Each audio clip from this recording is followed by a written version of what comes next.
नमस्ते नमस्कार प्यारे साथियों, कैसे हैं आप सभी। उम्मीद करती हूँ सभी प्यारे बच्चे बढ़िया हैं, मज़ेदार हैं, एकदम सुरक्षित हैं और अपने आप को बहुत अच्छे से आप पढ़ाई में लगाए हुए हैं। ये भी मैं आप लोगों से उम्मीद करती हूँ। तो सभी प्यारे बच्चे हमारे साथ क्लास के साथ जुड़ जाएंगे और हम लोग क्लास को करेंगे फिर मज़ेदार तरीके से। तो सभी बच्चे आ जाएंगे। Good evening to all, good evening, नमस्कार सभी प्यारे साथियों को। आप लोग बढ़िया हैं। तो भाई प्यारे बच्चे, हम लोग क्लास को कर रहे हैं शुरू। टॉपिक हम लोगों का चलेगा नर्वस सिस्टम। आज जो हमारा टॉपिक चलेगा ये है नर्वस सिस्टम, यानी कि तंत्रिका तंत्र हमारा टॉपिक है। तंत्रिका तंत्र, ठीक है, समझ में आई बात। तो नर्वस सिस्टम के बारे में आज की क्लास में हम करेंगे बात। आज थोड़ा धीरे बोलूंगी क्योंकि मेरा गला जो है खराब, गला मेरा दुख रहा है, क्योंकि आज सुबह एक मैराथन क्लास हुई थी जिसमें लगातार मैंने लगभग 5 घंटे तक बोलना पड़ा मुझे। तो जो गला है हल्का सा शोर सा हो गया है, मतलब ऐसा हो रहा है जैसे खिला खिला सा, आवाज़ थोड़ी कम निकलेगी। ठीक है, चलो भाई आ जाओ। नमस्कार नमस्कार बच्चों, नमस्कार। 2 दिन से कहिएगे, आवाज़ इतनी रहेगी, थोड़ा सा मैं माइक बढ़ा लेती हूँ, ठीक है। चलो आइए, तो जय हिंद जय हिंद। तंत्रिका तंत्र चलेगा। मैंने आपको कल की क्लास में बताया था कि हमारा जो शरीर होता है, इसमें हमारा जो शरीर है वो 3 तरीके के तंत्रिका तंत्र से मिलकर बना है।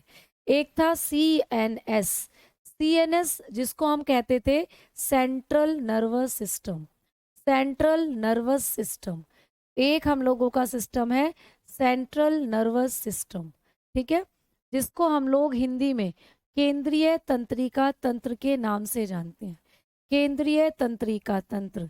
तो ये बात मैंने आपको कल की क्लास में भी बताई थी कि हमारा शरीर 3 प्रकार के तंत्रिका तंत्र से मिलकर बना है, जिसमें से पहला है केंद्रीय तंत्रिका तंत्र, दूसरा है बेटा आप बताएंगे PNS, PNS यानी कि आप बताकर चलोगे पेरीफेरल नर्वस सिस्टम, ठीक है, पेरीफेरल, पेरीफेरल नर्वस सिस्टम।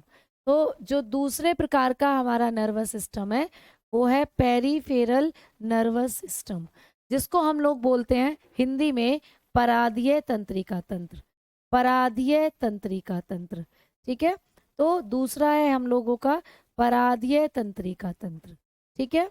और जो तीसरे प्रकार का हमारे शरीर में नर्वस सिस्टम होता है ये है प्यारे बच्चे, आप बताएंगे ANS, यानी autonomous nervous system, autonomous nervous system.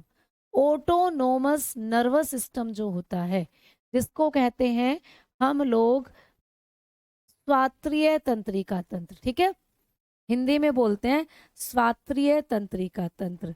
तो ये है हम लोगों का स्वात्रीय तंत्रिका तंत्र, ठीक है, समझ में आई बात।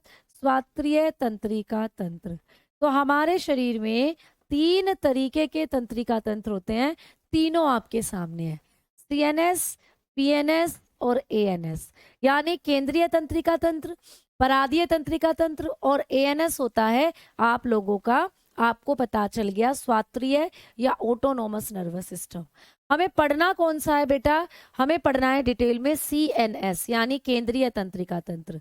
और केंद्रीय तंत्रिका तंत्र हमारे शरीर में 2 हिस्सों से मिलकर बना है। आपके शरीर के 2 हिस्से आते हैं केंद्रीय तंत्रिका तंत्र में। एक तो आप लोगों का ब्रेन आता है इसी में, यानी हमारा मस्तिष्क। आपको पेपर में पूछेगा कि जो मस्तिष्क होता है वो कौन से तंत्रिका तंत्र का हिस्सा है, तो बताना सेंट्रल नर्वस सिस्टम का। और आप लोगों की स्पाइनल कोड आती है इसी में, स्पाइनल कोड यानी मेरु रज्जु, ठीक है। तो इसी के अंदर आती है हम लोगों की मेरु रज्जु, स्पाइनल कोड, ठीक। तो भाई चलिए, अब हम लोग पढ़ते हैं किसके बारे में, अब हम लोग पढ़ेंगे हमारे ब्रेन के बारे में। तो आओ भाई हेडिंग डालेंगे ब्रेन प्यारे बच्चों। तो आज जो हम बातें करेंगे आपके ब्रेन के बारे में करेंगे, मस्तिष्क के बारे में करेंगे। कभी भी आपको पेपर में क्वेश्चन आता है कि मस्तिष्क का जो अध्ययन होता है उसको क्या कहा जाता है, तो मस्तिष्क का जो अध्ययन है, आपको कभी भी पूछे कि ब्रेन की स्टडी क्या होती है, तो मस्तिष्क के अध्ययन को या ब्रेन के अध्ययन को हम लोग किस नाम से जानेंगे, आप बताएंगे न्यूरोलॉजी, क्या कहते हैं बेटा? न्यूरोलॉजी।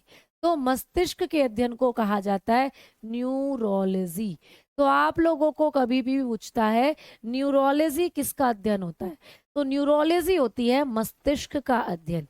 आप अपने ब्रेन के बारे में जब भी पढ़ेंगे इसको कहा जाता है न्यूरोलॉजी। आपको पूछे मैम हमारा जो ब्रेन है इसका वजन कितना होता है, तो हमारे ब्रेन का जो वजन है वो आप लोग बताकर चलना कि हमारे ब्रेन में जो वजन होता है लगभग 1300 से 1400 ग्राम होता है हमारे मस्तिष्क का वजन। तो हमारे मस्तिष्क का वजन 1300 से 1400 ग्राम होता है।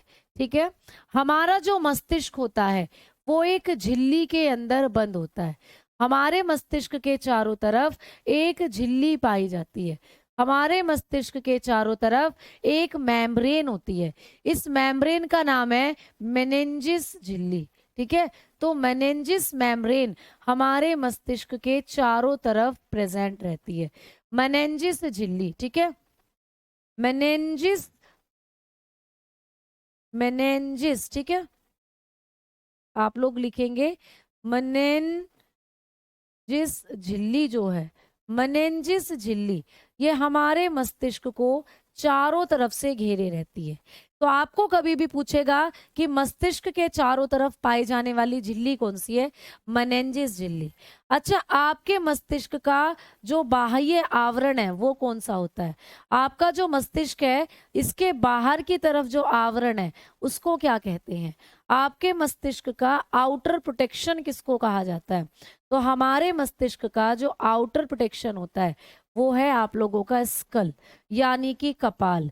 आपने पढ़ा था, आपने हड्डियों के बारे में जब पढ़ा तो स्कल यानी कपाल की हड्डियां भी पढ़ी थी। तो आपका जो ब्रेन होता है ना ये दो प्रोटेक्शन के अंदर रहता है। आपका जो ब्रेन है इसमें बाहर की तरफ, मान लो ये आपका ब्रेन है और इसमें ये बाहर की तरफ आप लोगों का स्कल है। ये क्या है बेटा? स्कल, यानी कि कपाल है आप लोगों का। तो जो कपाल है ये कहाँ पाया जाता है? ये आप लोगों के ब्रेन का बाह्य सुरक्षात्मक कवच है। ये देखो हड्डियां जो आपको चुभ रही हैं ये आपके ब्रेन की क्या है प्यारे बच्चे? आप लोग बताएंगे ये आपके ब्रेन का बाह्य है, बाह्य कवच है बेटा। ठीक है, तंत्रिका की स्टडी क्या है? तंत्रिका तंत्र के अध्ययन को भी हम लोग न्यूरोलॉजी के नाम से जानते हैं। तो तंत्रिका तंत्र मतलब तुम्हारा ब्रेन, तो ब्रेन के अध्ययन को हम इस न्यूरोलॉजी या तंत्रिका तंत्र के अध्ययन को भी हम न्यूरोलॉजी ही कहते हैं। ठीक है, समझ में आ गई बात? अब कभी भी पूछे सॉरी अब आप लोगों को कभी भी पूछता है कि ये जो हम लोगों का स्किल होता है या ये जो हम लोगों का कपाल होता है इसके अध्ययन को क्या कहा जाता है? तो जो आपका मस्तिष्क है, मस्तिष्क के बाहर जो हड्डियां हैं, जो कपाल है, इसकी स्टडी को क्या कहते हैं? तो कपाल के अध्ययन को कहा जाता है क्रैनियोलॉजी। क्रैनियोलॉजी होता है कपाल का अध्ययन, तो क्रैनियोलॉजी कहा जाता है क्रैनियोलॉजी। तो क्रैनियोलॉजी होता है कपाल का अध्ययन। कपाल आपके मस्तिष्क का सबसे बाह्य आवरण है। जैसे कि ये कपाल है बेटा। अब इसके अंदर होती है एक झिल्ली, मान लो ये झिल्ली है, इसके अंदर ये इसके अंदर है एक झिल्ली, इसको कहते हैं मेनिंजिस झिल्ली, इसको कहा जाता है मेनिंजिस मेम्ब्रेन। तो ये है मेनिंजिस मेम्ब्रेन। तो आपके ब्रेन में जो बाहर की तरफ प्रोटेक्शन है उसको तो कहेंगे कपाल यानी स्कल, और अंदर की तरफ की जो झिल्ली है उसको कहा जाता है मेनिंजिस झिल्ली। अब इसके अंदर रहता है तुम्हारा ब्रेन, ऐसे ये है तुम्हारा ब्रेन। तो आपका जो ब्रेन है वो सुरक्षात्मक कवच के अंदर है। सबसे बाह्य कवच जो होगा वो कपाल, और आंतरिक कवच जो होता है वो बनाती है ये झिल्ली। ठीक है, आंतरिक कवच बनाने का काम है आपकी झिल्ली का। ठीक है, समझ में आ गई? मेनिंजिस झिल्ली का काम है आंतरिक कवच बनाने का। तो इसको भी हम लोग यहाँ लिख सकते हो, आंतरिक कवच बनाती है आपके मस्तिष्क का। इनर प्रोटेक्शन है ये मेनिंजिस मेम्ब्रेन जो होती है, इनर प्रोटेक्शन। ठीक है, अब हम आगे बात करेंगे। अब आप लोगों को एग्जाम में पूछेगा कि हमारा जो ब्रेन होता है, हमारे ब्रेन में प्यारे बच्चों खून नहीं होता। आपका जो ब्रेन है ना उसके अंदर खून नहीं होता। आपके ब्रेन में एक फ्लूइड भरा हुआ होता है, एक तरल, सफेद रंग का एक तरल भरा है आपके दिमाग में, जिसको कहते हैं सेरिब्रल फ्लूइड। तो हमारा जो मस्तिष्क है, इसमें कौन सा तरल पाया जाता है? हमारे मस्तिष्क के अंदर कौन सा लिक्विड प्रेजेंट रहता है? तो आपके मस्तिष्क में पाया जाता है सेरिब्रल फ्लूइड। हमारे मस्तिष्क के अंदर पाया जाता है सेरिब्रल फ्लूइड बेटा। सेरिब्रल फ्लूइड होता है, सेरिब्रल तरल पाया जाता है हमारे मस्तिष्क के अंदर। सेरिब्रल तरल जो होता है, यही आपके मस्तिष्क के अंदर सफेद रंग का एक तरल है। ये सफेद तरल होता है जो आपके मस्तिष्क में भरा रहता है, और इसी से आपका मस्तिष्क पोषण लेता है बेटा। ये क्या है? ये वाइट लिक्विड होता है। इसी वाइट लिक्विड से आपके मस्तिष्क को मिलता है पोषण। इसी लिक्विड के अंदर ऑक्सीजन होगी और इसी लिक्विड के अंदर होता है ग्लूकोज। ठीक है, इसी लिक्विड के अंदर ऑक्सीजन होगी और इसी लिक्विड के अंदर होगा ग्लूकोज, जिससे आपके दिमाग की कोशिकाएं न्यूट्रिशन लेती हैं और आपका दिमाग काम करता है। एक बच्चा बोल रहा हमारे दिमाग में भूसा भरा हुआ है। मैम आप पूरी बात नहीं लिखती। प्यारे बच्चे मुझे ये बता दो कि इसमें पूरी बात क्या लिखूं मैं, ये बताओ। अब मैं ऐसे लिखूं कि हमारे मस्तिष्क का वजन 1300 से 1400 ग्राम होता है। कितना टाइम लगेगा उसे लिखने में, और क्या करोगे उसे लिखकर? जब आप क्लास ले रहे हो, आपको समझ में आ रही है चीजें कि हम मस्तिष्क के अध्ययन को क्या कहते हैं? न्यूरोलॉजी कहते हैं भाई।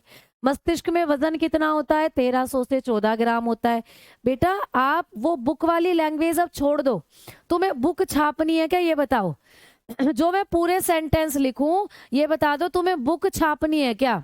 ये पूरे सेंटेंसेस तो बुक में लिखे होते हैं, फिर तुम्हारा बुक से पढ़ लो। इससे अच्छा तो तुम्हें पूरे सेंटेंसेस लिखने हैं, तो भाई बुक से पढ़ लो। इससे अच्छा तो भाई आप क्यों क्लास ले रहे हो? क्यों आप लोग किसी भी कोचिंग सेंटर से पढ़ रहे हो, जिससे आपको शॉर्ट तरीके से चीजों को समझने का तरीका आ जाए?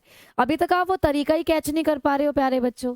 प्यारे बच्चे, आप लोग पूरे सेंटेंस लिखोगे तो उसको लिखने में जो टाइम गवाएगा आप लोग, उस टाइम को कौन यूटिलाइज करेगा? भाई कोचिंग सेंटर से स्टडी इसलिए की जाती है जिससे शॉर्ट तरीके में आपको पूरा सिलेबस कवर अप कर लिया जाए। अगर मैं एक एक लाइन को लिखूंगी, मस्तिष्क के अध्ययन को न्यूरोलॉजी कहा जाता है। एक लाइन निकली भैया 1 मिनट में। तो फिर मस्तिष्क का वजन 1300 से 1400 ग्राम होता है। तुम ऐसा लिखना चाहते हो क्या? भैया ऐसे शॉर्ट तरीके से पढ़ना सीखो।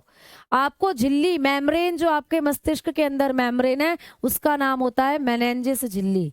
इसमें पूरे सेंटेंस की कोई जरूरत ही नहीं है। मस्तिष्क में पाए जाने वाली झिल्ली को मेनिंजेस झिल्ली कहते हैं। ऐसे लिखूं बेटा? ये लाइन तो सेम तुम्हें बुक में भी मिल जाएगी। तो फिर क्या फायदा यहाँ पढ़ने का और बुक से पढ़ने का? यहाँ इसीलिए तो पढ़ रहे हो शॉर्ट तरीके में, पूरा सिलेबस कवर अप हो जाए और इंपॉर्टेंट चीजें निकल कर आ जाए। यहाँ इसीलिए तो पढ़ते हो। इससे अच्छा तो एक बुक उठा लो, उसमें पूरी लाइन लिखी हुई है, तुम्हें लिखने की भी जरूरत नहीं पड़ेगी, पढ़ते जाओ उनको। तो पूरा मतलब लिखने का मुझे समझ नहीं आता, क्या पूरी लाइन लिखें भाई? भाई समझने की कोशिश करा करो। अब तुम छोटे बच्चे नहीं हो। छोटे बच्चों के लिए पूरी लाइन, पूरा सेंटेंस लिखवाया जाता है। आपके मस्तिष्क के अंदर जो आउटर प्रोटेक्शन होता है, आपके मस्तिष्क के अंदर जो बाह्य झिल्ली है, उसको क्या कहते हैं? स्कल कहते हैं। और स्कल के अध्ययन को क्या कहा जाता है? क्राइनोलॉजी कहा जाता है। ठीक है, ये बात मैंने आपको बता दी। डायग्राम के द्वारा आपने समझ लिया कि ये आपके ब्रेन का सबसे बाह्य आवरण है, जिसको कपाल कहते हो, और अंदर की तरफ पिंक कलर की ये मेनिंजेस मेम्ब्रेन है, जिसको आप मेनिंजेस झिल्ली कहते हो। मेनिंजेस झिल्ली आपके मस्तिष्क का आंतरिक कवच होती है। ठीक है, नोट्स आपके पास हमेशा रहते हैं। स्मार्ट स्टडी करना सीखो और कोचिंग सेंटर के तरीके को सीखो बेटा। ये तो सारी जो लंबी लंबी लाइनें या बुक्स में भी आप लोगों को दी हुई हैं। ठीक है, समझ में आ गई बात? आ जाओ बेटा, जुलाई के लास्ट तक आपका सिलेबस होगा। अब आ जाओ, अब आगे मत पूछना सिलेबस कब होगा। ठीक, पढ़ाने दो, अच्छे से समझने दो चीजों को। प्यारे बच्चों, मैंने आपको बताया कि आपके मस्तिष्क के अंदर एक लिक्विड प्रेजेंट रहता है, जिसको कहते हैं हम सेरिब्रल फ्लूइड। सेरिब्रल फ्लूइड जो होता है, ये सफेद रंग का तरल है, जो आपके मस्तिष्क को ग्लूकोज और ऑक्सीजन देता है। समझ में आ गई बात? तो आपके मस्तिष्क के अंदर जो ग्लूकोज और ऑक्सीजन पहुंच रही है, वो सेरिब्रल फ्लूइड के द्वारा पहुंच रही है। ठीक, अब आ जाओ आगे बात करते हैं कि मैम हमारा जो मस्तिष्क है ये कितने पार्ट्स में बटा हुआ होता है। तो बात करेंगे पार्ट्स ऑफ अ ब्रेन। आपका जो ब्रेन है इसको हमने 3 भागों में बांटा है। मस्तिष्क के प्रकार, भाई मस्तिष्क जो होता है इसके कितने प्रकार होते हैं? तो मस्तिष्क के 3 प्रकार हैं। आपका जो ब्रेन है ये 3 हिस्सों में बटा हुआ है। कौन कौन से 3 हिस्से हैं? तो सबसे पहले है अग्र मस्तिष्क। आपका मस्तिष्क 3 हिस्सों में बटा हुआ है। सबसे पहला भाग है अग्र मस्तिष्क, जिसको कहते हैं फोर ब्रेन, जिसको कहा जाता है फोर ब्रेन। दूसरे नंबर पर आता है मध्य मस्तिष्क, दूसरे नंबर पर आएगा मध्य मस्तिष्क, ठीक है, जिसको कहा जाता है मिड ब्रेन, जिसको कहा जाता है मिड ब्रेन, ठीक है, मध्य मस्तिष्क, मिड ब्रेन। और तीसरे नंबर पर आता है पश्च मस्तिष्क, तीसरे नंबर पर आएगा पश्च मस्तिष्क, जिसको हम लोग किस नाम से जानते हैं? जिसको हम लोग कहते हैं हाइंड ब्रेन। तो इस तरीके से 3 हिस्सों में आपका जो ब्रेन है इसको बांटा गया है, ठीक है। समझ में आ गई बात? 3 हिस्सों में आपके मस्तिष्क को बांटा गया है। मेल और फीमेल करके प्रश्न नहीं आता, लेकिन फिर भी आप लोग जानना चाहते हो कि हमारे मस्तिष्क में या लड़कों का जो मस्तिष्क है उसका वजन कितना होता है और लड़कियों का जो मस्तिष्क है उसका वजन कितना होता है।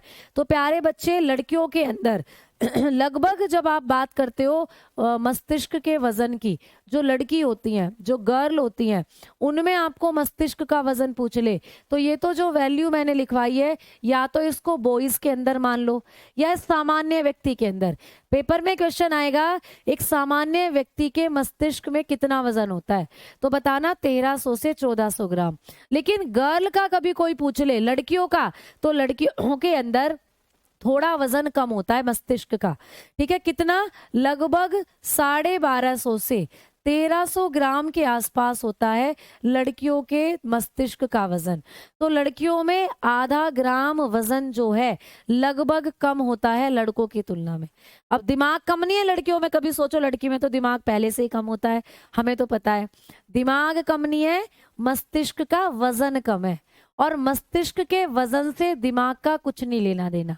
दिमाग एक अलग चीज है, आईक्यू बोलते हो जिसको, आईक्यू, और भैया वजन एक अलग चीज है। तो क्या कोई पतला व्यक्ति है वो ज्यादा स्मार्ट होगा क्या? क्या कोई मोटा व्यक्ति है वो ज्यादा दिमाग वाला नहीं हो सकता क्या? बिल्कुल हो सकता है। तो प्यारे बच्चे, वजन से कुछ नहीं लेना। ऐसा भी हो सकता है कि कोई पतला व्यक्ति है वो बहुत इंटेलिजेंट हो, एक मोटा मोटा व्यक्ति है वो थोड़ा बुद्धू हो, भोंदू हो। तो वजन से कुछ नहीं लेना, आईक्यू एक अलग चीज होती है हमारी, ठीक है। तो अगर लड़कियों का पूछ रहा है तो आप 1250 से 1300 ग्राम बता सकते हो लड़कियों में, ठीक है। क्लियर? क्योंकि बुक्स से सस्ती हैं भाई, बुक्स तो बहुत सस्ती सस्ती मिल जाएंगी आप लोगों को, ठीक है। तो आपने कोचिंग इसलिए ज्वाइन किया क्योंकि आप लोगों को क्या है बेटा, स्मार्ट स्टडी, आपको बहुत कम टाइम में बहुत ज़्यादा कंटेंट करना है कंप्लीट पेपर के सिलेबस के अकॉर्डिंगली। बुक इतनी मोटी मोटी है, कहाँ तक छानते रहेंगे हम चीज़ों को, है ना। तो शॉर्ट तरीके से चीज़ों को समझो बेटा। जब आप अपनी मेंटेलिटी बना लेते हो ना समझने की चीज़ों को, तो आप जरूर करते हैं वो उस चीज़ को, फिर आप बिल्कुल समझ कर रहते हो, है ना। अभी तक जो मैं पढ़ाती आ रही हूँ, मुझे 7 साल के आसपास हो गए हैं पढ़ाते पढ़ाते। तो प्यारे बच्चे, अभी तक तुम्हारा मैं पहला या दूसरा बैच देख रही हूँ जिसमें बच्चे बोलते हैं मैम पूरा सेंटेंस नहीं लिखती। अभी तक ऑफलाइन के अंदर भी और ऑनलाइन के अंदर भी इतने शॉर्ट तरीके से बच्चे एकदम खुश रहते हैं, क्योंकि शॉर्ट कंटेंट है, रिवीजन टाइम में फटाफट रिवीजन करके जाते हैं। लंबी लंबी लाइनों को तो तुम भूल भी जाओगे, ये छोटे छोटे पॉइंट ही आपको पेपर में याद रहते हैं। तो छोटी छोटी स्टडी, अध्ययन क्या होता है ब्रेन का? न्यूरोलॉजी होता है। वजन इतना होता है। झिल्ली कौन सी होती है? मेनेंजिस होती है। भैया आपके मस्तिष्क का बाह्य आवरण क्या होता है? स्कल होता है। स्कल का अध्ययन क्या होता है? क्रेनोलॉजी होता है। ऐसे करके आपको चीजें पढ़नी है ना। आ जाओ, अब आगे बात कर रहे हैं। अब मैं आगे की तरफ बढ़ूंगी। अब कहानी यहाँ से यहाँ से यहाँ से शुरू होगी। तो भाई आपका जो ब्रेन है इसके 3 हिस्से कर दिए हैं। अब ब्रेन के 3 हिस्से कर दिए हैं, मस्तिष्क को 3 भागों में बांटा गया है। मस्तिष्क 3 भागों में बटा है, तो मैम तीनों भागों के बारे में आपने हमें बता दिया। एक बार इनके एक एक नाम और हैं, उनको और बता दो। तो जब भी आपको पूछेगा कि अग्र मस्तिष्क जो होता है, आप लोगों का अग्र मस्तिष्क जो है, फोर ब्रेन जो होता है, इसका एक और नाम है बेटा। अग्र मस्तिष्क को आप लोग प्रोसेनसेफेलोन भी कहते हो, ठीक है। तो प्रोसेनसेफेलोन किसको कहा जाता है, ये आपको पूछ ले। तो प्रोसेनसेफेलोन, प्रोसेनसेफेलोन, तो हमारा जो मस्तिष्क है ना, इसको एक और नाम से, अग्र मस्तिष्क को प्रोसेनसेफेलोन के नाम से भी जानते हैं। पेपर में क्वेश्चन आ जाएगा कि इनमें से कौन सा हिस्सा अग्र मस्तिष्क से संबंधित है, तो वहां पर प्रोसेनसेफेलोन, मीसेनसेफेलोन, रोम्बससेफेलोन ऐसे करके नाम दे देगा। तो अग्र मस्तिष्क को हम प्रोसेनसेफेलोन भी कहते हैं।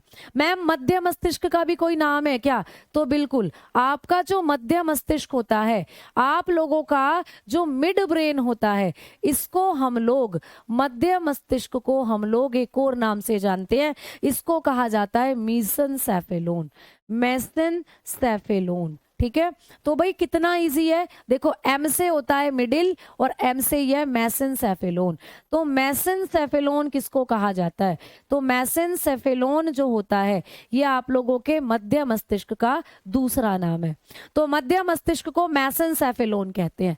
क्या मैम हमारे पश्च ब्रेन का भी एक और नाम है क्या, हाइंड ब्रेन को और क्या कहेंगे, तो आपके जो पश्चिम मस्तिष्क होता है, इसका भी एक नाम है।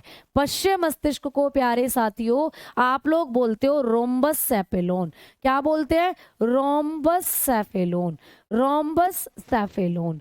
तो रोम्बससेफेलोन किसको कहते हैं, आप लोगों के रोम्बससेफेलोन बोलते हैं आप लोगों के रोम्बससेफेलोन, मध्य मस्तिष्क को, ठीक है, रोम्बससेफेलोन, रोम्बससेफेलोन। तो रोम्बससेफेलोन किसको कहा जाता है, आप बताकर चलेंगे, ये होता है हमारा पश्चिम मस्तिष्क। अब ये भी क्वेश्चन आते हैं, आपको ना ऐसे दे देता है, प्रोसेनसेफेलोन जो होता है, प्रोसेनसेफेलोन किससे संबंधित है, आप बताकर आना, अग्र मस्तिष्क से, मीसेनसेफेलोन मध्य मस्तिष्क से, और रोम्बससेफेलोन जो होता है, ये आपका पश्चिम मस्तिष्क जो है, इससे संबंधित है। ठीक है, आ जाओ अब आगे बात करते हैं। अब बात करेंगे कि इन मस्तिष्क के हिस्से कौन कौन से हैं। बेटा ये जो मस्तिष्क के 3 हिस्से करे गए हैं ना, इनके भी अपने अलग अलग हिस्से होते हैं, इनके भी अपने अलग अलग सब पार्ट होते हैं, उपभाग होते हैं। तो आपको 3 संरचनाएं याद करनी है जो आपके प्रोसेनसेफेलोन से संबंधित है, यानी अग्र मस्तिष्क के 3 हिस्से हैं। बेटा पेपर में क्वेश्चन आएगा, इनमें से कौन सा भाग अग्र मस्तिष्क का नहीं है, तो आपको जब छांटना है कि कौन सा भाग अग्र मस्तिष्क का है, कौन सा भाग मध्य मस्तिष्क का है, कौन सा भाग पश्चिम मस्तिष्क का है। तो अग्र मस्तिष्क की बात करते हैं तो आप बता के आना सेरिब्रम।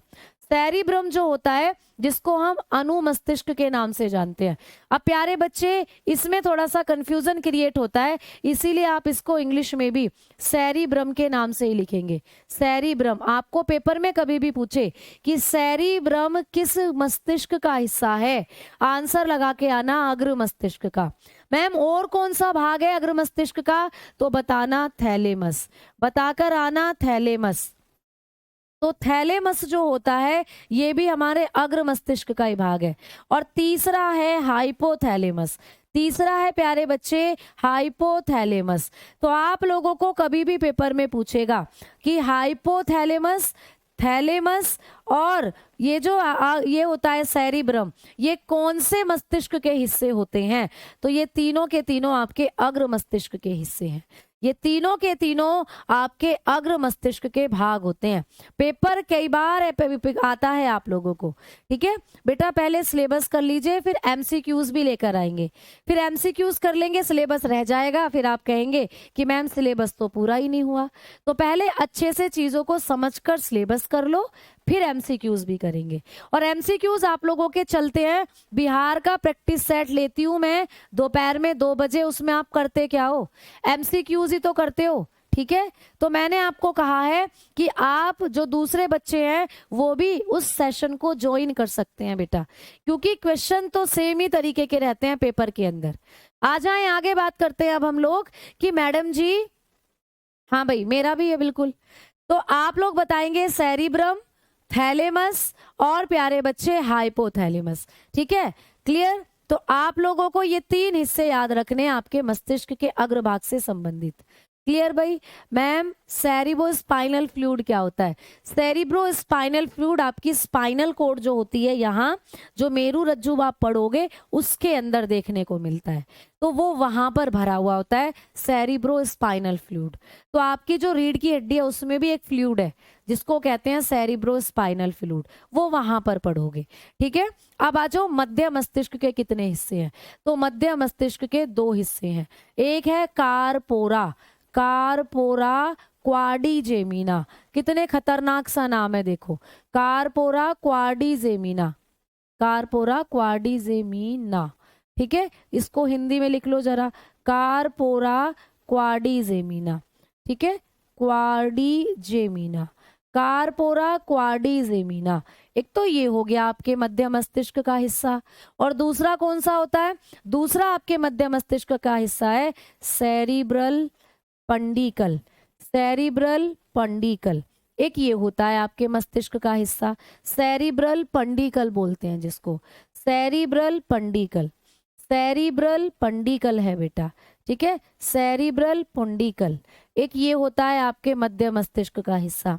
तो मध्य मस्तिष्क से संबंधित 2 भाग, कार्पोरा क्वाड्रिजेमिना और सेरिब्रल पंडिकल। ठीक है, बात करते हैं हाइंड ब्रेन की। बात करेंगे कि मैम पश्चिम मस्तिष्क के कौन कौन से हिस्से हैं। तो आपका जो मस्तिष्क है इसके पश्चिम भाग की अगर बात करें, हाइंड ब्रेन की अगर बात करते हैं, तो हाइंड ब्रेन के 3 भाग आपको भी याद करने हैं। ये भी 3 हिस्सों में बटा हुआ है। एक है सेरिबेलम, एक है प्यारे बच्चे सेरिबेलम, एक है सेरिबेलम। ठीक है, सेरिबेलम। अभी अभी आपने सेरिब्रम पढ़ा था, अब आप पढ़ रहे हो सेरिबेलम, दोनों में हो गए कंफ्यूज। इसीलिए आपको मैं इसको ट्रिक से समझा रही हूं, समझ लेना। देखो, सेरिब्रम जो है ये अग्र मस्तिष्क का भाग है जो सेरिब्रम है। क्लियर। अब मैडम जी आपने जो अभी अभी लिखवाया सेरिबेलम, ये हमारे पश्चिम मस्तिष्क का भाग है, यानी ये हमारा लास्ट वाला ब्रेन है, ये हमारा सबसे पीछे वाला ब्रेन है, लास्ट ब्रेन है ये। भाई ब्रेन 3 भागों में है, सबसे पहला फोर ब्रेन, बीच वाला मध्य ब्रेन, तीसरा है सबसे पीछे वाला पश्च ब्रेन, लास्ट वाला ब्रेन। तो लास्ट L4 लास्ट और L4 सेरिबेलम।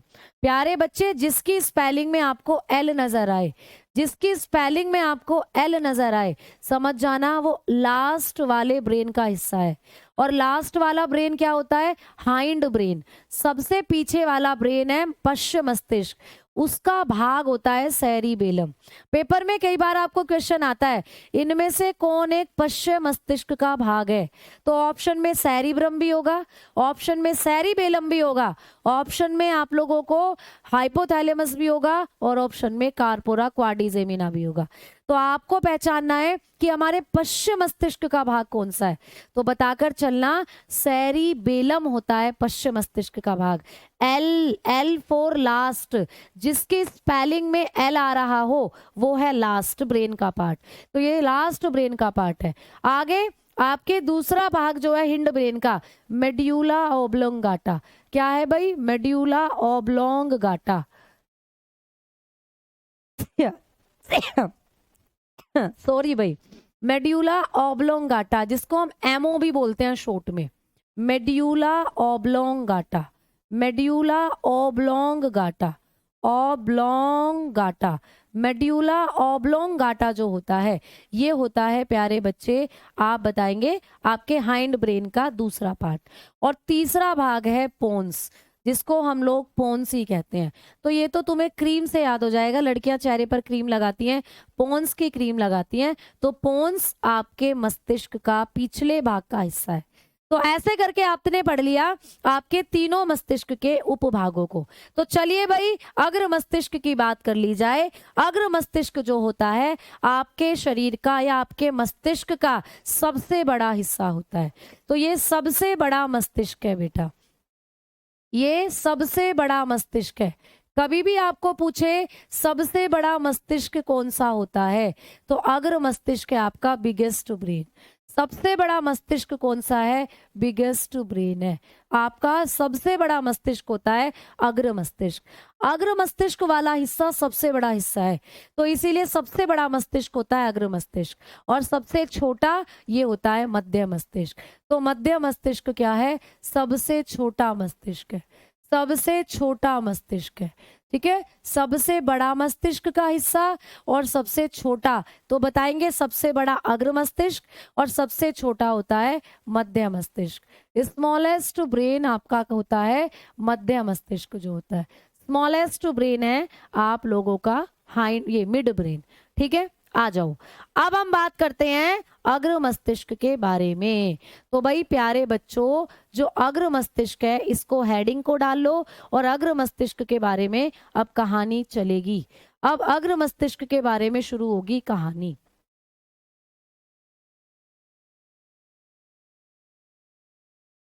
आ जाओ, अग्र मस्तिष्क की अब हम लोग बात करेंगे।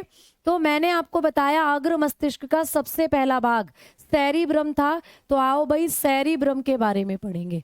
सेरिब्रम, सेरिब्रम के बारे में पढ़ेंगे।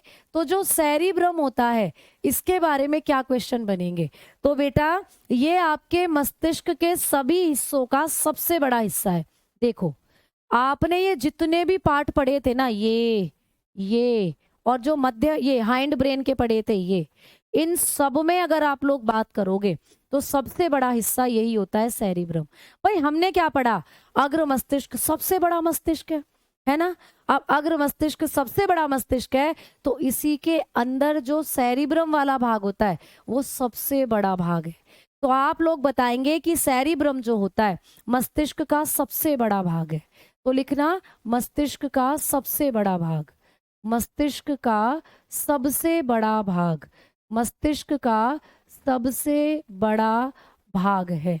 तो ये मस्तिष्क का सबसे बड़ा भाग है, biggest part of the brain, biggest part of the brain, ये आपके ब्रेन का सबसे बड़ा भाग है।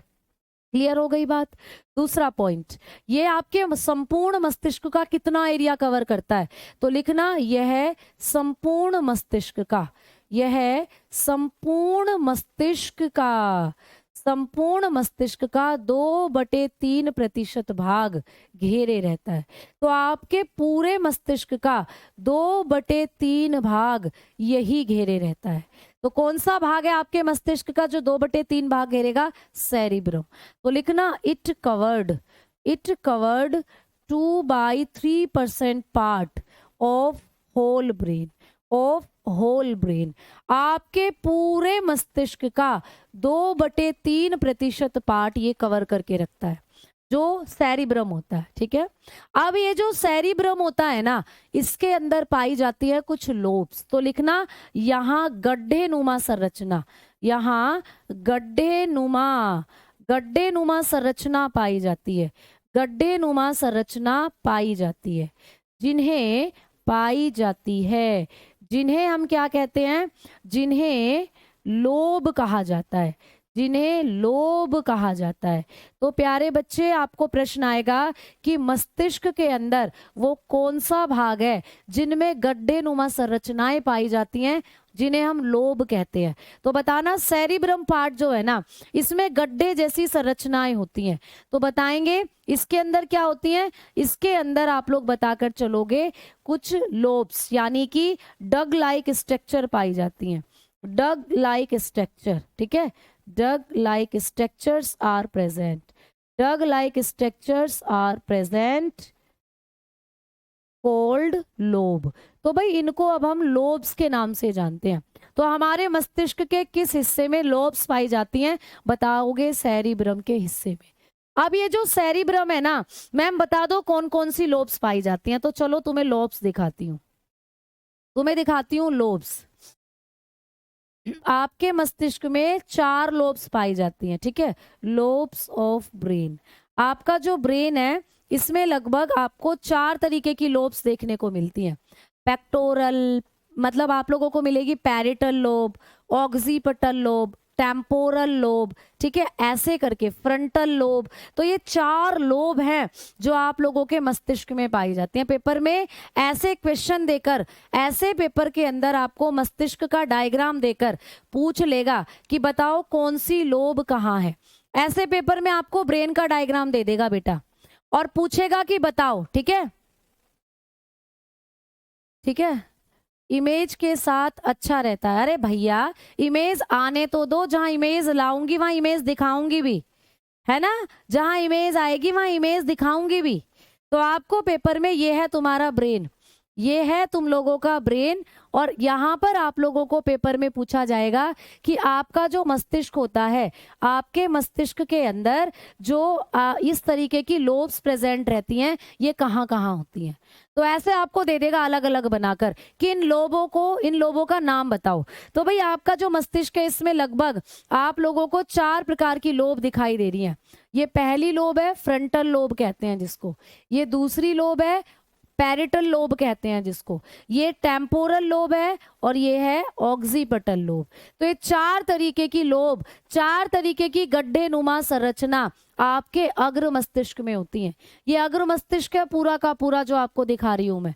तो ये चारों की चारों लोब कहाँ पाई जाती हैं? आप लोगों के अग्र मस्तिष्क में होती हैं, ठीक है। ये आप लोगों के अग्र मस्तिष्क वाले हिस्से में होती हैं। और अग्र मस्तिष्क के किस हिस्से में होती हैं? सेरिब्रम के अंदर। तो अग्र मस्तिष्क का जो सेरिब्रम है, उसी में ये लोब पाई जाती है। ये गड्ढे नुमा संरचना जिनको हम लोब्स के नाम से जानते हैं। तो आओ बेटा इन लोब्स का काम पढ़ते हैं हम लोग, कि एक एक करके इन लोब्स का काम क्या होता है। सबसे पहले हम लोग पढ़ेंगे, तो भाई मैंने क्या लिखवाई है कि गड्ढे नुमा संरचना होती है इसके पास, जिन्हें हम लोब्स कहते हैं। अब ये जो लोब्स होती है ना, इनके बारे में लिखना शुरू करो। तो लोब्स की बात करेंगे हम लोग। तो बेटा लोब जो होती है, इनमें सबसे पहली जो लोब है वो है फ्रंटल लोब। तो फ्रंटल लोब के बारे में बात करते हैं। फ्रंटल लोब, तो जो फ्रंटल लोब होती है ना, इसको हम लोग अग्र लोब के नाम से भी जानते हैं। सबसे आगे वाली लोब है, अग्र लोब कहते हैं इसको। ये क्या करती है? तो प्यारे बच्चे, यही आपकी इंटेलिजेंस, कहते हैं ना तू तो बड़ा अकलमंद है भाई, तू तो बड़ा इंटेलिजेंट है। तो कोई भी व्यक्ति जितना इंटेलिजेंट होगा ना, आवाज कम आ रही है। अच्छा, पहली बार विजय बायोलॉजी की क्लास कर रहे हैं, बहुत बढ़िया, ठीक है। जिसने अभी कोर्स लिया है प्यारे बच्चे, इन टॉपिक के साथ शुरू करो। जो पहले हमारे टॉपिक चल रहे हैं उनको अभी छोड़ दो, उनको आप बाद में कंप्लीट कर लेना रिकॉर्डेड फॉर्म में। जो लाइव चल रही है क्लासेस उनको ले लो, वो आपको फिर अच्छे से समझ में आ जाएंगी। अब देखो, जो फ्रंटल लोब होती है ना, ये आप लोगों की बुद्धिमत्ता डिसाइड करती है।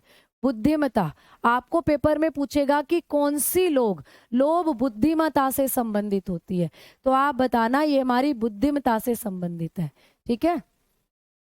ये आपकी बुद्धिमत्ता से संबंधित होती है, ठीक है। संबंधित किससे है? बुद्धिमत्ता से संबंधित है, ठीक है। समझ में आ गई बात? तो लिखोगे इट इज रिलेटेड। ये किससे रिलेटेड है? Related to IQ. आप लोगों का जो आईक्यू होता है, इंटेलिजेंस जो होती है आपकी, उससे संबंधित होती है ये। यही आपकी इंटेलिजेंस बनाती है बेटा। ये जो लोब होती है, ये क्या क्या करती है? और प्यारे बच्चे, ये आप में पर्सनैलिटी चेंजेस लाती है, ठीक है। पर्सनैलिटी चेंज आपको पूछेगा कि पर्सनैलिटी चेंज जो लाती है, पर्सनैलिटी चेंज करती है ये आपके अंदर, या पर्सनैलिटी डेवलपमेंट करती है। पर्सनैलिटी डेवलपमेंट करती है ये। अच्छा, मुझे कौन बच्चा बताएगा कि पर्सनैलिटी क्या होती है? ये आपके अंदर पर्सनैलिटी डेवलपमेंट करने का काम करती है। पेपर में क्वेश्चन आएगा कि कौन सी लोब है जो हमारे व्यक्तित्व का निर्माण करती है। तो ये क्या करती है? व्यक्तित्व का निर्माण करती है। व्यक्तित्व का निर्माण, ठीक है। ये क्या करती है? व्यक्तित्व का निर्माण करती है। ये हमारी पर्सनैलिटी डेवलपमेंट का काम करती है, ठीक है। अब मैडम, व्यक्तित्व का निर्माण क्या होता है, या पर्सनैलिटी क्या होती है? प्यारे बच्चे, एक व्यक्ति की जो पर्सनैलिटी है ना, मैम आप हिंदी और अंग्रेजी में लिखते हैं तो पता नहीं चलता हिंदी में पढ़े या अंग्रेजी में। बेटा आपकी जो लैंग्वेज रही हो शुरू से, अगर आप हिंदी में किताबों को पढ़ते हैं तो हिंदी में पढ़ो, अगर आप अंग्रेजी में शुरू से किताबों को पढ़ते आए हो तो अंग्रेजी में पढ़ो, ठीक है। वो आपके ऊपर है टोटली, हिंदी में अंग्रेजी में वो आपके ऊपर है बेटा, ठीक है। अब देखो, अब ये पर्सनैलिटी व्यक्तित्व का निर्माण करती है बेटा। कोई भी व्यक्ति, कहते हो ना कई बार देख के, यार बंदे की पर्सनैलिटी बड़ी बढ़िया है। पर्सनैलिटी में सिर्फ हाइट होना, अच्छा फिगर, अच्छी बॉडी लैंग्वेज होना ये नहीं आता। पर्सनैलिटी का मतलब है आप कैसे बोलते हो, आप कैसे चलते हो, ठीक है, आप कैसे खाना खाते हो, आप दूसरे व्यक्ति के सामने कैसे खड़े होते हो, ये सब आपकी पर्सनैलिटी में आता है। तो जिसकी फ्रंटल लोब जितनी ज्यादा विकसित, वो व्यक्ति उतना ही बुद्धिमान कहलाता है, या वो व्यक्ति पर्सनैलिटी वाइज उतना ही अच्छा होता है। तुमने देखे हैं कई बंदे कि भाई उनको बोलने की मैनर्स नहीं होती, कुछ भी बोलते हैं सामने वाले से, सामने वाला इतने प्यार से बोल रहा है वो उसको गाली दे देते हैं भाई। या फिर कोई व्यक्ति है, कोई कैसे चलता है भाई, ऐसे चल रहा है, कोई कोई स्टाइल में चल रहा है, लहरा लहरा कर। अपनी अपनी पर्सनैलिटी है सबकी, हर बंदे की पर्सनैलिटी अलग होती है। कोई कैसे बोलता है ना, कोई कैसे खाता है, किसी को खाने की अकल नहीं होती, खाना खा रहे हैं तो खाते खाते बोल रहे हैं, या खाते खाते बोल रहे हैं तो खाना यहाँ लग रहा है, वहां लग रहा है, नीचे गिरा रहे हैं, शर्ट पे गिरा रहे हैं, अजीब तरीके से खा रहे हैं। ये होती है बेटा पर्सनैलिटी। पर्सनैलिटी में जो भी हम काम करते हैं वो सब आ जाते हैं।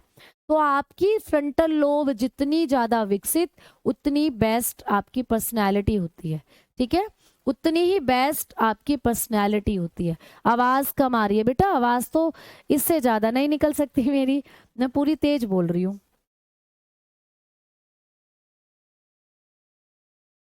ठीक है। हाँ जी अतुल सिंह जी, बिल्कुल, प्रणाम प्रणाम प्रणाम प्रणाम। तो आपको समझ में आई? एक बच्चा बोल रहा है, पलक बोल रही है मैम रिप्लाई। पलक बेटा किसका रिप्लाई करूं ये बताओ? बायलिंगुअल पढ़ लो, कोई मस्त, कोई पर मस्ती क्या होती है? पर मस्ती क्या होती है बेटा, समझ नहीं आया, पर मस्ती, ठीक है, बहुत बढ़िया, मेरी ब्लेसिंग सभी बच्चों के साथ है, ठीक है। मैम जी आपका, आपने बॉयज के ब्रेन का वेट नहीं बताया। मेरे प्यारे बच्चे, जरा यहाँ पर आंखें खोलकर एक बार नजर मारो तो आपको यहाँ बॉयज लिखा मिलेगा। तो बेटा ये बॉयज के ही दिमाग का वजन है। या पेपर में क्वेश्चन आए सामान्य व्यक्ति, तो सामान्य व्यक्ति और बॉयज जो होते हैं उनके दिमाग का वजन इतना ही होता है, 1300 से 1400 ग्राम, ठीक है। समझ में आ गई बात? चलो, पेपर में दोनों लैंग्वेज आती हैं, बायलिंगुअल पेपर आता है। आ जाओ, अब हम आगे बात करके चलेंगे कि मैम फ्रंटल लोब क्या करती है भाई, आपके व्यक्तित्व का निर्माण करती है, पर्सनैलिटी डेवलपमेंट करती है। तीसरा इसका काम क्या होता है? Problem solving. जो भी आपके अंदर प्रॉब्लम चल रही है उसको जब आप सोल्व करते हो तो इसी के द्वारा करते हो, प्रॉब्लम सॉल्विंग, समस्या समाधान, यही करती है समस्या समाधान बेटा। कई बार हमारे सामने बहुत सारी समस्याएं आती हैं, तो आप उन समस्याओं को कैसे हल करते हो? कई बच्चे तुमने देखे होंगे, जैसे कि भाई कई बच्चे कंपटीशन की तैयारी करते हैं, उनका कंपटीशन क्लियर नहीं होता, बार बार कोशिश करते हैं, फिर भी वो असफल हो जाते हैं और लास्ट में वो सुसाइड कर लेते हैं। तो उनका जो दिमाग था वो इतना ही विकसित हुआ, उनकी फ्रंटल लोब इतनी ही विकसित हुई कि उन्हें समस्या का समाधान यही दिखा कि सुसाइड कर लो, बातें खत्म। तो ऐसा नहीं है, आपके सामने कोई भी बड़ी से बड़ी समस्या आई, आपने कुछ लोग ऐसे भी देखे होंगे जिनके सामने जीवन में बहुत कठिनाइयां आती हैं, उनके पास पढ़ने के लिए पैसा नहीं होता, रहने के लिए घर नहीं होता, फिर भी वो अपनी परिस्थितियों से लड़कर ऐसी समस्याओं से बाहर निकलते हैं, उनका समाधान देखते हैं और लास्ट में सिलेक्शन लेते हैं। और अगर हम बार बार असफल हो रहे हैं तो कई बच्चे अपने आप को समझाएंगे कि कोई बात नहीं, शायद इस काम में या इस काम के लायक हम नहीं थे, इसलिए हम इस चीज में असफल हो रहे हैं, तो क्यों ना हम कोई दूसरी चीज ट्राई करें, क्यों ना हम कंपटीशन क्लियर नहीं कर पा रहे हैं तो किसी बिजनेस में जाएं, है ना। तो प्यारे बच्चे, आप, ये हमारी जो दिमाग की सोच है ये इसी के द्वारा आती है, फ्रंटल लोब के द्वारा। तो हम समस्या को कैसे सोल्व करते हैं ये भी होता है आपकी इसी लोब का काम। फोर्थ नंबर पर है इम्पल्सिस कंट्रोल, ठीक है, इम्पल्सिस कंट्रोल भी यही करती है, इम्पल्सिस कंट्रोल। तो इसी का काम होता है जो उद्दीपन होते हैं उनको कंट्रोल करना, ठीक है। उद्दीपन कंट्रोल करना, उद्दीपन को नियंत्रित करना, उद्दीपन नियंत्रण, तो इसी का काम होता है उद्दीपन नियंत्रण। उद्दीपन क्या होते हैं भाई? आपके शरीर के अंदर जैसे आपको किसी ने गाली दे दी, कुछ बच्चे होते हैं जो कंट्रोल ही नहीं कर पाते, वो कहते हैं तूने गाली कैसे दी, लड़ाई हो जाती है भैया, झगड़ा हो जाते हैं, चाकू छुरी चल जाती है। अब किसी ने तुम्हें गाली दे दी तो तुम्हारा दिमाग तुम्हें समझाएगा ये बदतमीज है तो मैं थोड़ी बदतमीज हूँ जो इससे लड़ूं, मैं थोड़ी बदतमीज हूँ जो इसकी तरह मैं मिस लैंग्वेज क्या यूज करूं। तो आप कहोगे कि वो उसकी पर्सनैलिटी में है, वो उस पर छोड़ दो, हमारी पर्सनैलिटी ऐसी नहीं है, तो ऐसे लोगों से हम दूर रहे, वही भला है। तो आपके अंदर जो भी उद्दीपन उद्दीपन आते हैं, खुशी, आप लोगों के अंदर गुस्सा आता है, आप लोगों के अंदर जो भी उद्दीपन होते हैं, या आपकी मस्तिष्क जो भी आपको मैसेजेस भेज रहा है, आपके अंदर जो भी विचार चल रहे हैं, उनको भी यही कंट्रोल करता है, जो फ्रंटल लोब होती है। तो भाई फ्रंटल लोब के देखो कितने सारे काम है। हाँ जी मैम, लाइफ में बहुत प्रॉब्लम होती है, बिल्कुल, तो इस प्रॉब्लम का आप समाधान कैसे निकालते हो, ये होता है। ठीक है, क्लियर, समझ में आई? चलो तो भाई अब ये होता है, एकदम आवाज इक्कस आ रही है, एकदम आवाज इक्कस आ रही है, समझ नहीं आया क्या बोल रहे हैं बेटा। अजय जी शुक्रिया बेटा, शुक्रिया। तो फ्रंटल लोब के ये काम है, इनमें से कोई भी स्टेटमेंट देके काम पूछ ले तो आप बता दोगे फ्रंटल लोब। ठीक है, आओ आगे बात करते हैं, अगली लोब की बात कर ली जाए। अगली लोब है पैरिटल लोब, दूसरी लोब है पैरिटल लोब, अगली लोब है पैरिटल लोब। ठीक है, पैरिटल लोब, पैरिटल लोब, अगली लोब है भाई पैरिटल लोब। तो जो पैरिटल लोब होती है मैम, ये क्या करती है? तो जो पैरिटल लोब है प्यारे बच्चे, इस लोब का कार्य होता है चीजों को देखना, और प्यारे बच्चे जब आप चीजों को बोलते हो, बोलने में हेल्प करती है। तो ये विजन क्लियर करती है, विजन यानी कि आपको देखने की शक्ति देती है, देखना। और प्यारे बच्चे स्पीच पावर, आप लोग बोल पाते हो, स्पीच कैपेसिटी देती है, बोलना। ठीक है, तो आप लोगों को ये लोब हेल्प कर रही है चीजों को विजुअलाइज करने में, चीजों को देखने में, और प्यारे बच्चे चीजों को जब आप बोलते हो कोई भी चीज, उसको कंट्रोल कर रही है। आगे तीसरी लोब कौन सी होती है आप बताएंगे? Occipital lobe. तीसरी है ऑक्सीपिटल या टेम्पोरल, लिख लो पहले। टेम्पोरल लोब कौन सी होती है? Temporal lobe. ठीक है, टेम्पोरल लोब जो होती है, टेम्पोरल जो लोब है ये क्या करती है? तो टेम्पोरल लोब है, ये भी आपके ब्रेन की तीसरी लोब है, या आपका जो मस्तिष्क का अग्रभाग है सेरिब्रम, उसकी तीसरी लोब इसको कहते हैं। ये क्या करती है प्यारे बच्चे? ये आप लोगों के अंदर जो भी आप मेमोरी स्टोर करते हो, भाई आप कौन सी चीजों को देखते हो, जैसे बचपन की कुछ यादें आज भी आपको याद होंगी कि मैं बचपन में वहां जाता था, उसके घर जाते थे, दादा नानी के घर जाते थे, ऐसे करते थे, वहां हमारे इतने दोस्त थे। कुछ यादें, कुछ ऐसे इंसिडेंट होते हैं जीवन में जो हमें जिंदगी भर याद रहते हैं, और कुछ चीजों को हम भूल जाते हैं। तो ऐसी चीजें जो आपको याद रह रही हैं, आपकी मेमोरी बनाने का जो काम करती है, वो यही करती है। तो यहीं पर होती है मेमोरी स्टोर। तो ये मेमोरी स्टोरिंग का काम करती है, मेमोरी स्टोरिंग। याददाश्त, याददाश्त जो आपकी होती है, याददाश्त संचय करती है, याददाश्त संचय का काम करती है, मेमोरी स्टोरिंग का काम करती है। जो आपको चीजें याद रहती हैं वो इसी के द्वारा होती हैं। ठीक है, ये क्या करती है बेटा? Understanding languages. दूसरा काम क्या है? ये आपको अंडरस्टैंडिंग, अंडरस्टैंडिंग लैंग्वेजेस। आपने कुछ लोग देखे हैं जिनकी भाषा शैली बहुत ही अच्छी होती है, ठीक है, जो कि कई तरीके की लैंग्वेजेस को समझ सकते हैं, बोल सकते हैं। तो ये भाषाओं को समझने में मदद करती हैं, भाषाओं को समझना।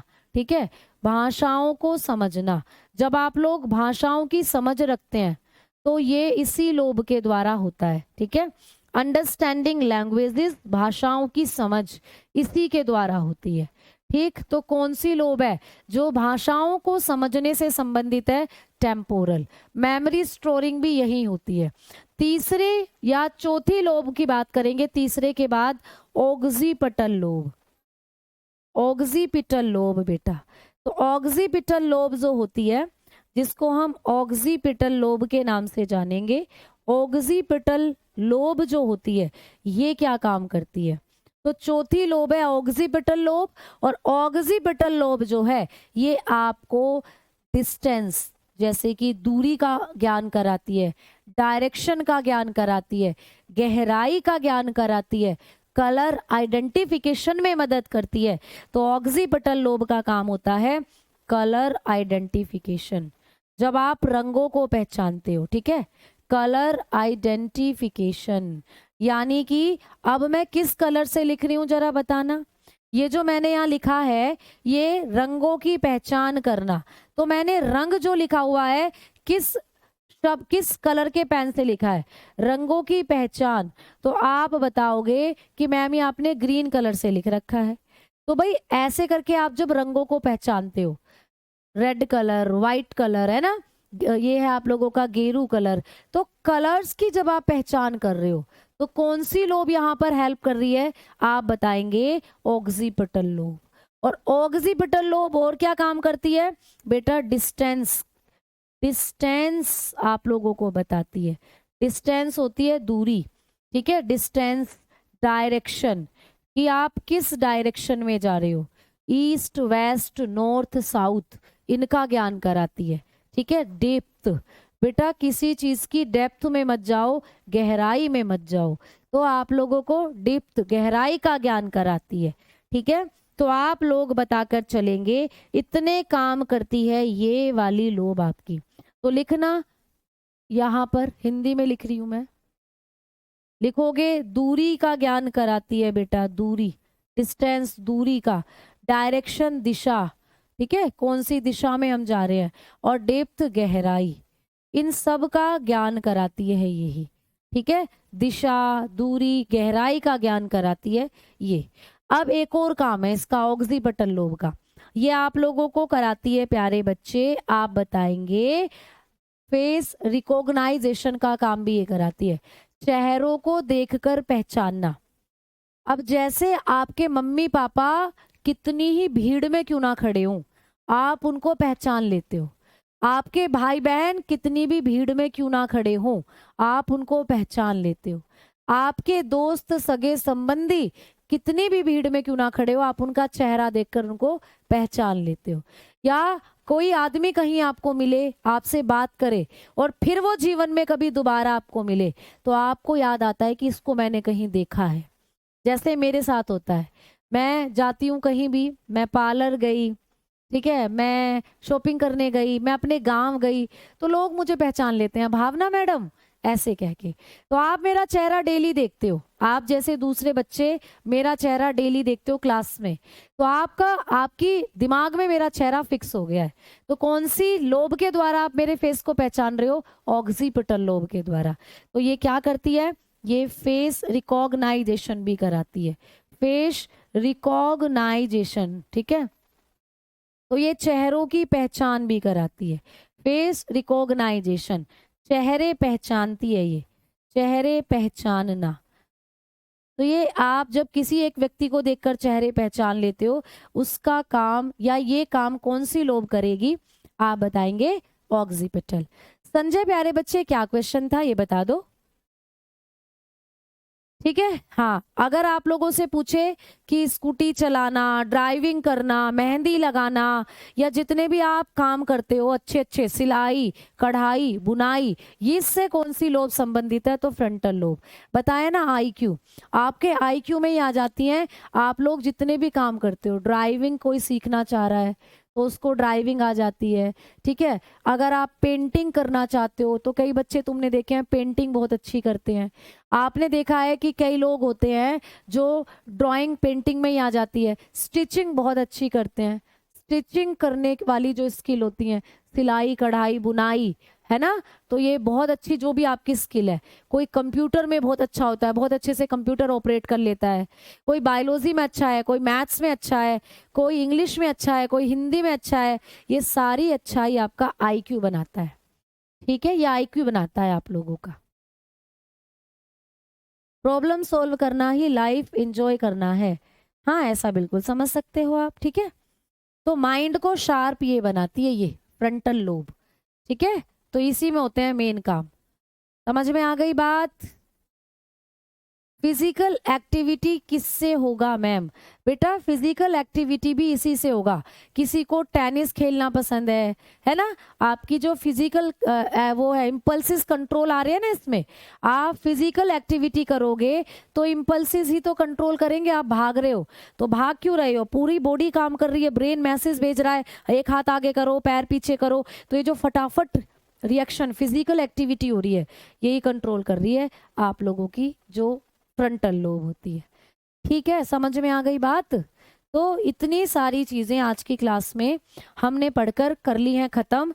कल की क्लास में आपको मैं ये जो बाकी बचे हुए पार्ट है, जैसे सेरिब्रम तो आज हो गया, कल हम thalamus, hypothalamus, corpora quadrigemina, cerebral पेंडिकल और आपका जो पश्चिम मस्तिष्क है, इनके भागों को पढ़ेंगे।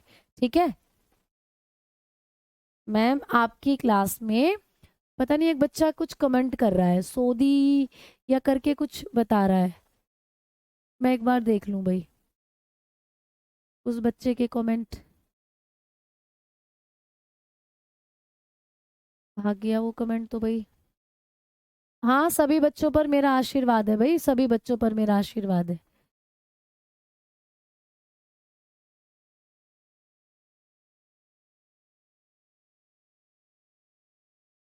अच्छा स्कूटी चलाने वाली लड़कियों में फ्रंटल लोब नहीं पाया जाता भाई, ऐसा तो कुछ नहीं है। राजस्थान में बारिश हो रही है तो भैया बारिश होने दो, मजा लो बारिश का। हाई क्वालिटी तो प्यारे बच्चे हाई है। दिल्ली पुलिस के लिए बिल्कुल पढ़ लो, कोई दिक्कत नहीं है।